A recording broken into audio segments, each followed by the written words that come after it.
¿Qué tal, comunidad cristiana Emanuel? ¿Cómo están? Espero se encuentran muy bien, muy buenas noches. Para mí es un gusto poderles saludar una vez más y poderles compartir esta clase de doctrina. Y si tú nos ves por primera vez, te damos las gracias por conectarte a esta clase, esperando que esta clase sea de edificación y de bendición para tu vida, y te digo que seas bienvenido.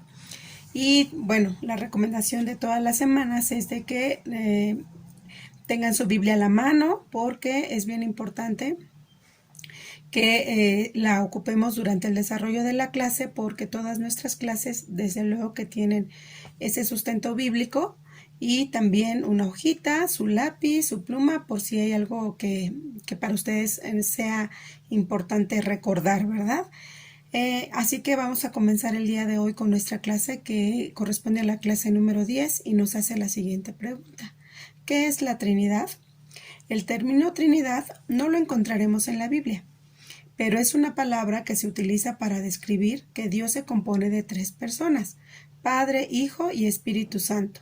El entender que Dios es trino es difícil de comprender, pero veremos cómo la Biblia nos habla de ello.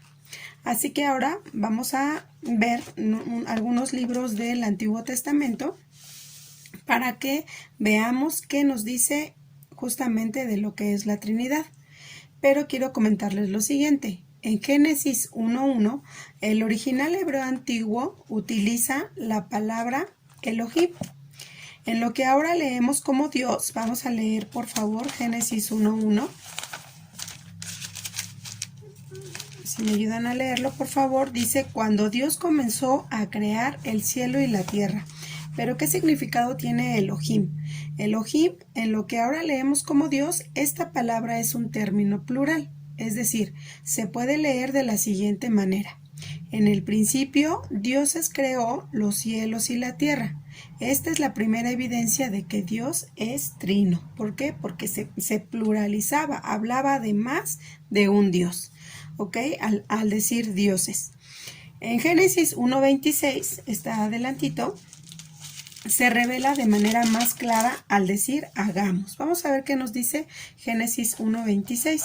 Dice: al ver Dios tal belleza, dijo: hagamos ahora al ser humano tal y como somos nosotros. Fíjense, aquí hay algo bien importante. Hablaba de él y más personas al mencionar las palabras hagamos y nosotros, aunque algunos argumentan que Dios les habla a los ángeles, pero si ningún ángel tiene la capacidad de crear, porque solo Dios es creador, entonces no puede ser a los ángeles, ¿verdad? En el Antiguo Testamento solo se revela al Padre, es decir, al Creador, sino también a las otras personas de la Trinidad. Vamos a ver en qué libros y cómo nos menciona a las otras dos personas de la Trinidad. En este caso vamos a ver Génesis 1:2, que nos menciona al Espíritu Santo. Aquí donde estábamos anteriormente, ahora en el versículo 2 dice: la tierra no tenía forma, ni había en ella nada que tuviera vida.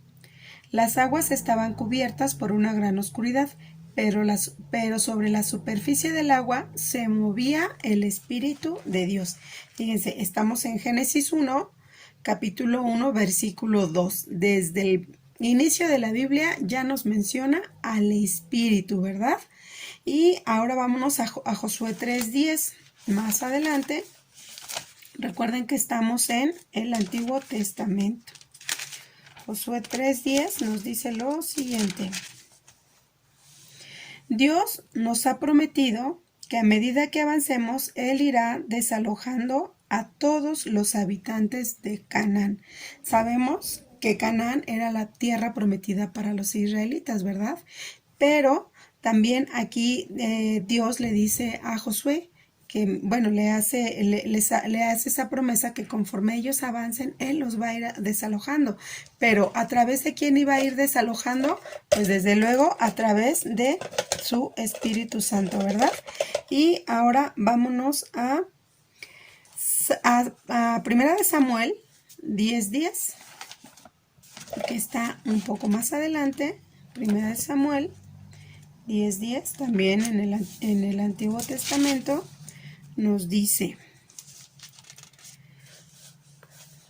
cuando Saúl y su ayudante llegaron a Gibea, se encontraron con un grupo de profetas. Entonces el Espíritu de Dios vino sobre Saúl y Saúl comenzó a profetizar junto con ellos. Fíjense, aquí una vez nos habla de el Espíritu. Dice que el Espíritu de Dios vino sobre Saúl y él empezó a profetizar, ¿verdad? Aquí nos está mencionando una vez más a el Espíritu Santo. Y ahora vamos a ver Salmos.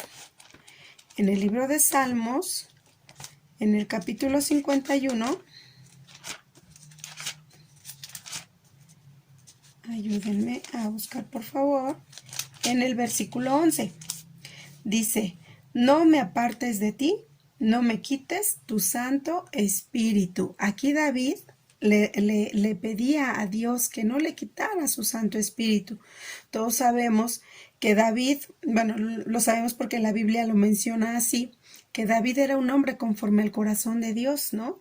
Y cuando David pecó con Betsabé, Dios mandó a decirle a través del profeta Natán que había cometido ese adulterio y lo reprendió. Y él se sentía tan mal que le decía: no te apartes, no me apartes de ti, no me quites de tu Santo Espíritu. Imagínense, aquí una vez más lo menciona, y sobre todo porque David ya disfrutaba de ese espíritu que Dios le había dado, de ese Santo Espíritu que Dios le había dado, ¿verdad? Por eso porque era un hombre conforme al corazón de Dios. Bueno, ahora también vamos a ver que en el Antiguo Testamento se habla de el Hijo de Dios. En Génesis 21:17 nos dice, vamos a leerlo ahora en la versión Reina Valera, y dice: y oyó Dios la voz del muchacho. Y el ángel de Dios llamó a Agar desde el cielo y le dijo: ¿qué tienes, Agar? No temas, porque Dios ha oído la voz del muchacho en donde está. Así que aquí ya nos menciona a el ángel de Dios que así nos lo presenta en esta versión de la Biblia, pero que se refiere al Hijo de Dios, ¿verdad? O al personaje con el que luchó Jacob toda la noche. Esta es una historia, todas las historias de la Biblia son hermosas, pero en especial esta a mí me hace imaginar mucho y me encanta esta historia porque menciona justamente cuando Jacob estuvo cara a cara, ¿no? De hecho, lo menciona muy bien. Y bueno, me gustaría leerlo para que también ustedes lo imaginen y podamos estudiarlo. Esa misma noche, Jacob se levantó, tomó todas sus posesiones y junto con toda su familia cruzó el arroyo Jaboc. Y luego él solo regresó al otro lado y allí luchó con un desconocido hasta que el sol salió. Cuando el desconocido se dio cuenta de que no podía vencer a Jacob, lo golpeó en la cadera y se la zafó.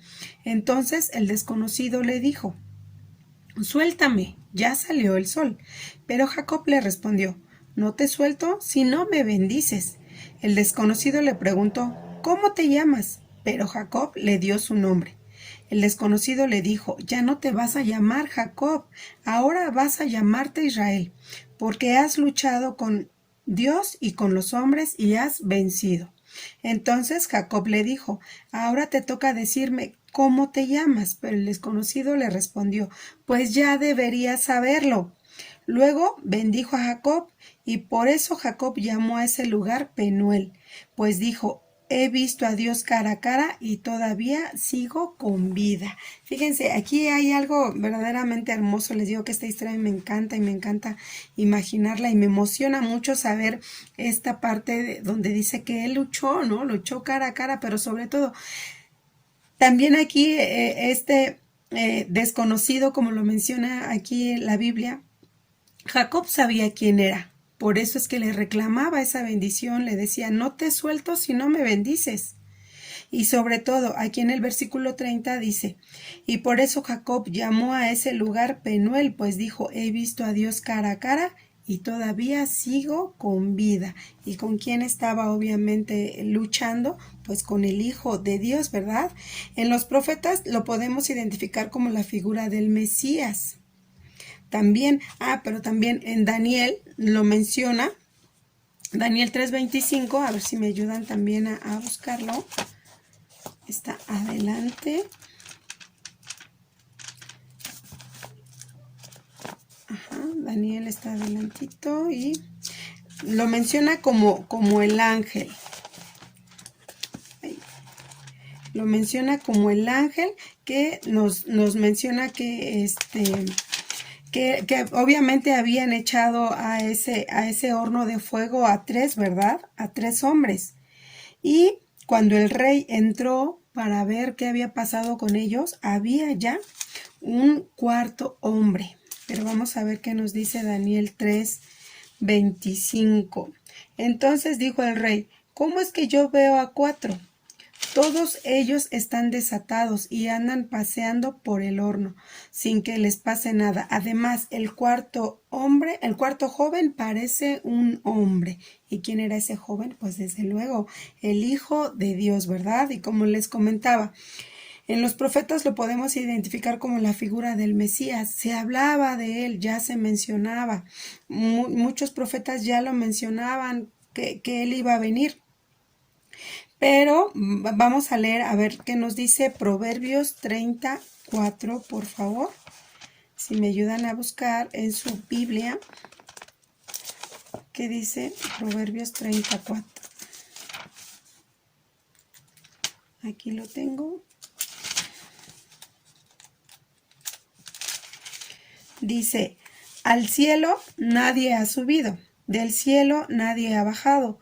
No hay nadie que pueda retener el viento en un puño, ni envolver el mar en un manto. Nadie sabe quién puso los límites de la tierra. Nadie lo conoce ni sabe quién es su hijo. O sea, aquí ya lo mencionaban. Nadie lo conoce, pero ellos sabían ya de su existencia. Los profetas ya venían hablando de él, aunque él todavía no venía, aunque él todavía no había estado aquí.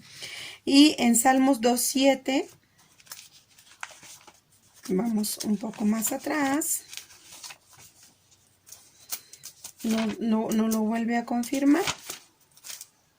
Les dije que iba a haber muchos textos bíblicos, ¿verdad? Y espero que todos estén ayudándome a buscarlo. Salmos 2:7 nos dice lo siguiente: voy a dar a conocer lo que Dios ha decidido. Él me dijo, tú eres mi hijo, desde hoy soy tu padre. ¿Okay? Entonces, una vez más aquí en el Salmo lo mencionan, lo iba a dar a conocer. Dice, lo que Dios ha decidido, Él me dijo, tú eres mi hijo, desde hoy soy tu padre. ¿Ok? Y ahora vamos a hablar de la Trinidad en el Nuevo Testamento. Pero no es hasta la venida de nuestro Señor Jesucristo que es revelada con mayor claridad. Obviamente al Dios Trino. Y esto lo vemos en Lucas 3:22. Ahora vámonos al Nuevo Testamento. Lucas 3:22.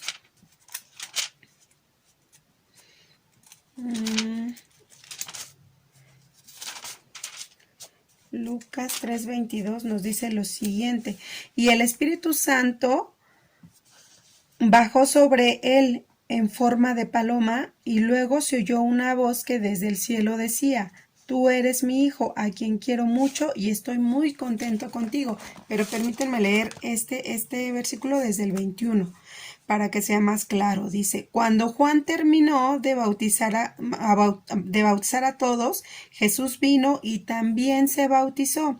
Mientras Jesús oraba, el cielo se abrió y el Espíritu Santo bajó sobre él en forma de paloma. Luego se oyó una voz que desde el cielo decía, tú eres mi hijo, a quien quiero mucho y estoy muy contento. Aquí nos menciona a Jesús, nos menciona al Espíritu Santo que vino en forma de paloma y a Dios que desde el cielo le decía, tú eres mi hijo, a quien quiero mucho y estoy muy contento contigo, ¿verdad? aquí ya nos los menciona más claramente en el Nuevo Testamento, y hay más pasajes en el Nuevo Testamento que nos describen al Dios Trino. Vamos a leer ahora Mateo 28:19. ¿Qué les parece? ¿Qué nos dice Mateo 28:19? Este es un texto muy conocido por muchos, ¿verdad? Por todos, creo yo, pero por quien no lo conozca, ¿qué nos dice Mateo 28:19? Dice, ustedes vayan y hagan más discípulos míos en todos los países de la tierra. Bautícenlos en el nombre del Padre, del Hijo y del Espíritu Santo. Aquí nos muestra una vez la importancia de cada uno de ellos. Lo importante que son los tres, no solamente es Dios, no solamente es Jesús, no solamente es el Espíritu Santo. Bautícenlos en el nombre del Padre, del Hijo y del Espíritu Santo, porque los tres son verdaderamente importantes. Y así es como Dios nos pide a nosotros, quienes lo servimos, que bauticemos a las nuevas personas, a los convertidos, en el nombre del Padre, del Hijo y del Espíritu Santo, ¿verdad? Y ahora vámonos a 2 de Corintios. 2 de Corintios 13, capítulo 13, versículo 13. Dice, que el Señor Jesucristo los bendiga, que Dios les muestre su amor, que el Espíritu Santo los acompañe siempre. ¡Wow! Aparte, esto es algo verdaderamente hermoso, que el Espíritu Santo nos acompañe siempre. ¿Y nos acompaña siempre? Claro que sí. Y nosotros sabemos cuando lo tenemos muy, muy presente, podemos sentir su presencia. El Espíritu Santo verdaderamente es amor. Bueno, no me quiero adelantar a la clase, pero es maravilloso sentir la presencia del Espíritu Santo en nosotros. Hechos 10:38. Vamos a ver qué nos dice también. Hechos 10:38. Nos dice lo siguiente. Jesús de Nazaret, y Dios le dio el poder del Espíritu Santo. Bueno, también se las voy a leer desde el 37. Dice, ustedes ya saben lo que ha pasado en toda la región de Judá. Todo comenzó en Galilea después de que Juan bautizó. Jesús de Nazaret, y Dios le dio el poder del Espíritu Santo. Como Dios estaba con él, Jesús hizo siempre lo bueno y sanó a todos los que vivían bajo el poder del diablo. O sea, aquí nos habla una vez más de Jesucristo y todo lo que Dios hizo con él. Sobre todo nos dice que Dios le dio el poder del Espíritu Santo. Una vez más lo vuelve a hacer aquí. Vuelven los tres, Dios, Jesús y Espíritu Santo. Padre, Hijo y Espíritu Santo, perdón. ¿Ok? Y ahora vámonos a 1 de Pedro 1:2. ¿Qué nos dice? Primera de Pedro, capítulo 1, versículo 2, nos dice lo siguiente.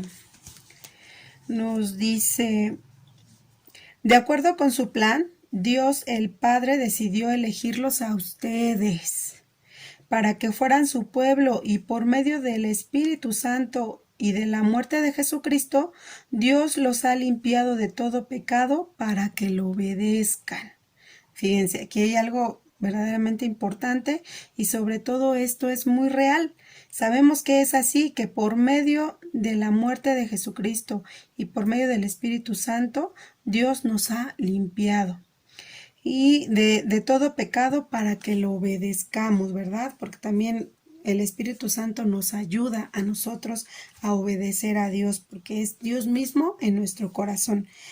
En Hechos 7:55, ¿se acuerdan que les dije que eran muchas citas? Pero ya casi terminamos. Hechos, después de Juan, Hechos 7:55 dice lo siguiente.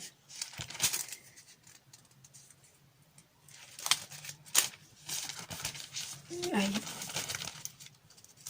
Hechos 7:55 dice: pero como Esteban tenía el poder del Espíritu Santo, miró al cielo y vio a Dios en todo su poder.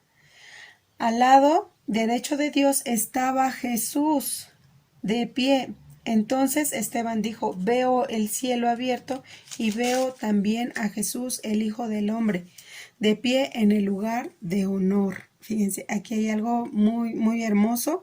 ¿Por qué? Porque también Esteban veía a Dios, dice que se abrió el cielo. También, bueno, ya en la Biblia más adelante la palabra nos dice que fue apedreado y lo mataron, ¿no? Pero dice que el cielo se abrió y Dios le mostró que ahí estaba Dios con Jesús, y eso lo hizo a través de ¿quién? A través del Espíritu Santo, porque el Espíritu Santo estaba con Esteban. Y ahora vamos a ver Primera de Corintios 12, por favor, Primera de Corintios 12, del 4 al 6. Dicen, fíjense que hay algo bien importante que nos mencionan. Dice: los que pertenecen a la iglesia pueden tener distintas capacidades, pero todas ellas las da el mismo Espíritu. Se puede servir al Señor Jesús de distintas maneras, pero todas sirven al mismo Señor. Se pueden realizar distintas actividades, pero es el mismo Dios al